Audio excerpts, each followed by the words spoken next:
cả mọi người, tôi là Thanh Thảo, là hội viên chi hội phụ nữ thôn 5 thuộc Hội Liên hiệp Phụ nữ xã Nghĩa Hưng.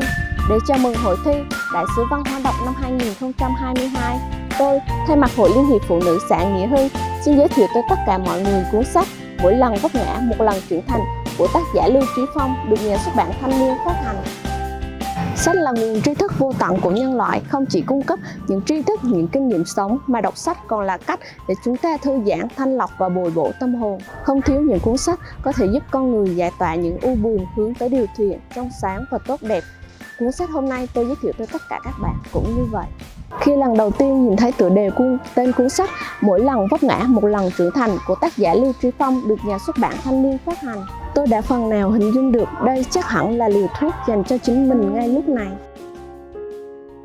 Có lẽ ai cũng biết câu nói thất bại là mẹ thành công, nhưng khi thực sự đối mặt với thất bại, mấy ai còn giữ vững niềm tin vào chính bản thân mình, mấy ai không buồn bã, chán chường và thậm chí là tuyệt vọng. Và tôi cũng vậy, một người nhạy cảm trong cuộc sống khi đối mặt với thất bại như gánh nặng áp lực đè nặng tâm trí tôi từng ngày, từng giờ, từng phút. Chỉ cần còn hơi thở là còn có cơ hội, chỉ cần cố gắng là còn có thể nhìn thấy hy vọng. Dù có trải qua ngàn lần vấp ngã và thất bại, thì bạn cũng hãy tin rằng không có gì có thể cản được bạn bước tới ngày mai. Sống vấp ngã để ta thấy rằng cuộc sống luôn tràn đầy những cơ hội, và ngày mai là một hành trình dài. Trên con đường đó tôi đang đi.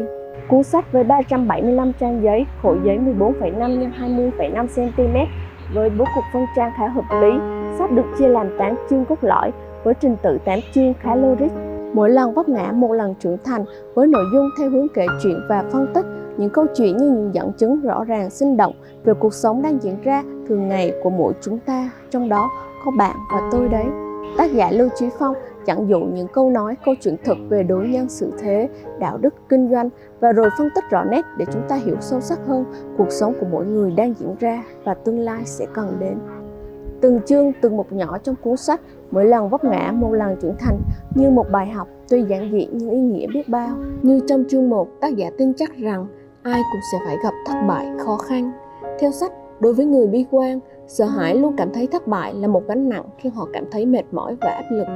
Tuy nhiên, những người lạc quan và mạnh mẽ lại cho rằng thất bại là hòn đá thử vàng, là yếu tố không thể thiếu trong quá trình trưởng thành của mỗi chúng ta. Vậy nên, bạn đừng lo lắng về việc vấp ngã hay thất bại, hãy cứ làm hết sức mình, kết quả ra sao không quan trọng. Cho dù kết quả có như thế nào thì nó cũng có một giá trị riêng. Chương 2, 3, tác giả Lưu Trí Phong đem đến cho chúng ta một số bài học để sống một cuộc đời không hối tiếc.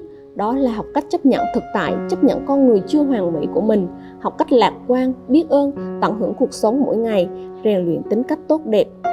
Chương 4, 5 gợi ý cách chúng ta đối xử với người khác và làm chủ cuộc đời mình. Chúng ta cảm ơn, khoan dung với những người đã gây tổn thương cho mình, vì nhờ họ mà ta biết được giá trị đích thực của tình bạn, tình yêu, nâng cao khả năng bảo vệ bản thân và có thêm bản lĩnh để sinh tồn. Và cuối cùng, chương 6, 7, 8, tác giả như tiếp thêm động lực cổ vũ chúng ta học cách vui vẻ đón nhận một cuộc sống gian nan, khổ cực, rèn luyện được tính nỗ lực, kiên trì qua một số bài học như nhìn đời bằng lăng kính hài hước, hãy vui vẻ đứng dậy sau mỗi lần vấp ngã, luôn gieo hy vọng, luôn giữ tâm trạng tích cực. Người ta vẫn thường hay nói sau mỗi vấp ngã là một lần đau, sau cú ngã ấy chúng ta sẽ trở nên mạnh mẽ và trưởng thành hơn bao giờ hết. Thế nhưng khi sự vấp ngã trở thành thói quen với thân mình chằng chịt những vết trầy xước, đó chính là khi tâm hồn dần trở nên vô cảm và chai sạn trước những nỗi đau. Sống trên đời phải biết thất bại là gì, có thất bại, có mệt mỏi mới biết quý cái thành công, mới biết thành công đáng giá thế nào, có hạnh phúc nào không trải qua đau đớn cơ chứ. Vấp ngã và thất bại là chuyện thực tình của cuộc sống. Có vấp ngã mới có trưởng thành. Cuộc sống cho ta bao nhiêu lần thăng hoa thì không thiếu những lần khiến đôi ta vấp ngã. Đó chính là quy luật cuộc sống mà ai cũng hiểu, nhưng không phải ai cũng biết cách vượt qua. Từ thuở chập chững bước đi đến khi lên giảng đường, rong ruổi cuộc chơi bên bè bạn, chẳng mấy ai không vấp ngã đôi ba lần. Những năm tháng tuổi trẻ ấy, vấp ngã đôi khi chỉ là va phải cột đá hoặc lỡ một nhịp bước khi chơi nhảy dây, đá cầu. Nhưng khi lớn lên, càng trưởng thành nhiều hơn, càng bước đi nhiều trên đường đời, chúng ta càng vấp ngã nhiều hơn. Sự vấp ngã, sự chông chênh của độ tuổi trưởng thành đôi khi không còn trầy da, sức thịt như thuở còn thơ. Và nếu khi thất bại, bạn muốn phấn đấu cải thiện nhiều hơn nữa, cải thiện mỗi ngày, đó chính là lúc bạn dần trở nên trưởng thành hơn. Mỗi người đều có một phương châm sống khác nhau và tác giả cũng vậy.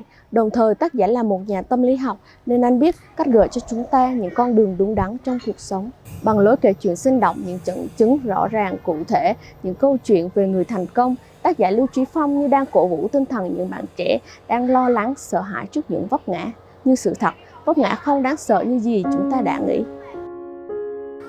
Khi bạn nhìn nhận thế giới bằng sự lạc quan, niềm tin yêu vào cuộc sống, thì thất bại không còn đáng sợ nữa. Trưởng thành là một món quà quý giá mà thế giới ban tặng cho chúng ta.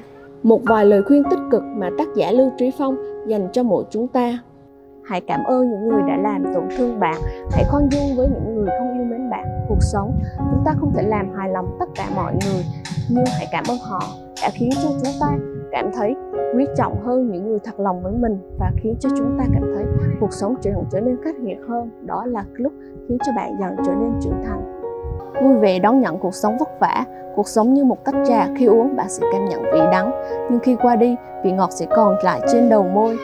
Trong cây đắng nhất định sẽ có vị ngọt, nên khi vấp ngã bạn hãy mạnh mẽ đứng lên, nhìn nhận bằng lăng kính hài hước, cuộc sống sẽ dễ chịu hơn. Mơ ước lớn đến đâu cũng không bằng kiên trì. Kiên trì là thước đo của mọi thứ. Dù cuộc sống có vất vả thế nào, thì có kiên trì mới không dễ dàng bị đánh bại. Dùng nghị lực của mình để vươn lên và chinh phục mọi thứ. Chính khi thất bại, bạn hãy luôn nhớ vì sao bạn khởi đầu nhé.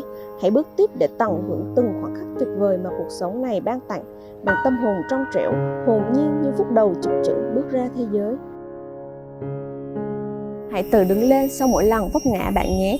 Và hãy để cuốn sách Mỗi lần vấp ngã một lần trưởng thành được bên bạn trên quãng đường trong trên này bạn nhé.